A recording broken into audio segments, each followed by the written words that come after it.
Olá, irmãos de fé, estamos no nosso primeiro domingo do tempo da Quaresma.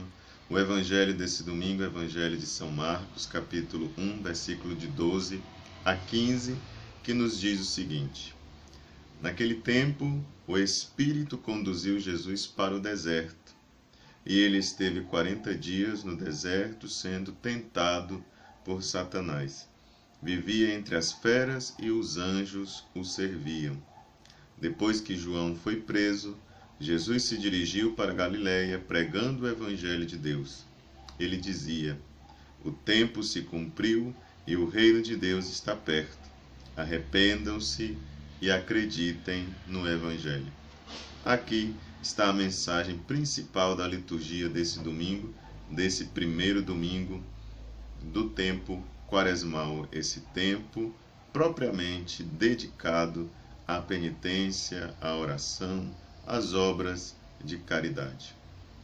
Jesus é colocado como nosso modelo nesse domingo. Como ele quer ser para nós modelo? Nesses aspectos que aparecem no Evangelho que nós acabamos de ler, esses pequenos detalhes vão indicando para nós qual postura nós devemos tomar como cristãos, não só nesse tempo da Quaresma, como todos os dias da nossa vida. A Quaresma é para nós um tempo propício de nós irmos nos acostumando com aquela que deve ser a regra da nossa vida. Em primeiro lugar, diz o Evangelho que Jesus foi conduzido pelo Espírito. E ele é conduzido porque ele se deixa conduzir pelo Espírito Santo. E aí está o primeiro convite para o cristão, para aquele que passou pelos sacramentos da iniciação cristã ou para aquele que nesse tempo da Quaresma está se preparando para receber estes sacramentos do batismo, Eucaristia e confirmação. Preparando, tem esse convite forte que vem de Deus, vem da sua palavra, dizendo para cada um de nós que nós devemos nos deixar conduzir pelo Espírito Santo. A nossa vida, ela deve ser guiada pelo Espírito de Deus para que ela possa dar frutos e para que ela possa ser conduzida para o seu fim, que é o fim verdadeiro, o fim original, que é a vida eterna.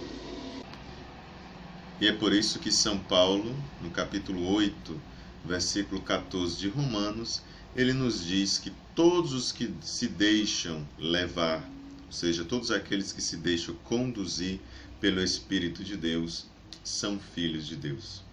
Depois, outro detalhe muito interessante é o deserto. O que é o deserto para nós? O deserto para nós, e sobretudo neste tempo da Quaresma, é um lugar de encontro com Deus. Uma postura que nós devemos assumir, aproveitar para nos recolhermos um pouco mais e fazermos essa experiência do encontro com Deus, também a experiência do despojamento, de estarmos fazendo essa experiência valiosa de se desapegar das coisas do mundo e ir para o deserto, onde não há muita coisa, mas podemos ali encontrar a Deus, no isolamento, na solidão propriamente dita, no silêncio. Que isso, essa experiência do deserto, pode ser feita em vários momentos da semana, vários momentos do dia. Nós não podemos estar totalmente isolados do mundo, mas em determinados momentos pontuais, nós devemos e podemos fazer essa experiência. Outro detalhe é o número 40. Jesus foi 40 dias para o deserto. Esse 40 não é simplesmente um tempo de 40 dias, mas é todo o tempo que nós vivemos neste mundo. Desde que nós nascemos até que nós morremos, nós devemos ter essa mesma postura de nos deixarmos guiar pelo Espírito de Deus e buscarmos fazer esse encontro com Cristo. Assim, também como Jesus vive aí nesse deserto, em meio às feras, e é servido pelos anjos, nós vemos a sua dupla natureza. Jesus, ele é verdadeiramente homem e verdadeiramente Deus. Enquanto é Deus, ele vive em meio, melhor dizendo, enquanto homem, Jesus vive em meio às feras, enquanto Deus, Jesus Cristo, vive servido pelos anjos. É também o caminho do cristão. O cristão que vence, assim como Jesus venceu as tentações de Satanás, esse cristão está em meio das feras, em meio de tantas coisas que atribulam, que angustiam, que dificultam a nossa vida, a nossa existência. Mas para aquele que vence a tentação, tem a assistência dos anjos, tem a assistência dos anjos, dos santos, dos anjos, da comunidade cristã.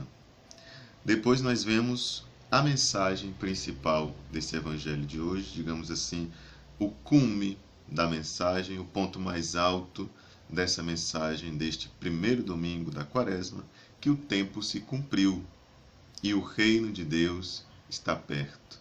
O reino de Deus não é uma realidade distante de nós, mas é uma realidade próxima, uma realidade que nós podemos alcançar e ela está presente na nossa vida, está presente na Igreja Católica. Arrependam-se e acreditem no Evangelho. Aí está a condição para que nós alcancemos esse reino de Deus. Nos arrependermos dos nossos pecados, das nossas fragilidades e acreditarmos no Evangelho. Acreditar no reino, acreditar no Evangelho é acreditar na palavra de Deus e, por consequência, é acreditar em Jesus Cristo. Quem não acredita em Jesus Cristo não pode acreditar no reino que ele veio anunciar e também não acredita, não confia na sua palavra. Então, é algo que desencadeia uma coisa na outra. Se nós acreditamos em Jesus Cristo, nós acreditamos na sua palavra, nós acreditamos no reino de Deus. E São João, no capítulo 3, versículo 16 do seu evangelho, ele nos diz que Deus amou tanto o mundo que ele entregou o seu Filho único, que é Jesus Cristo, para que todo aquele que nele crê não pereça, não morra, mas tenha a vida eterna. É essa grande verdade do amor de Deus, que envia o seu Filho para a nossa salvação, para a nossa redenção, que nós devemos acolher nesse tempo quaresmal. Sobretudo nesta primeira semana, que nós estejamos abertos para a ação do Espírito Santo que quer guiar a nossa vida se nós lhe abrimos a porta, se nós aceitamos esse Evangelho, essa boa notícia que vem nos dizer que Deus nos ama, que Deus nos deu uma vida plena, uma vida guiada pelo seu Espírito, mas é preciso que nós nos arrependamos dos nossos pecados. É preciso que nós façamos penitência. É preciso que nós nos reconciliemos com Deus. Esse é o apelo de toda a Quaresma. E esse apelo se repete todos os anos, porque é para você, para mim, para todos nós, uma nova oportunidade. Que Deus habite em nossas vidas, que nós deixemos também, por meio do nosso testemunho, que Deus reine nos corações. Um grande abraço a você que me acompanha pelo meu canal Irmãos de Fé e até a nossa próxima reflexão.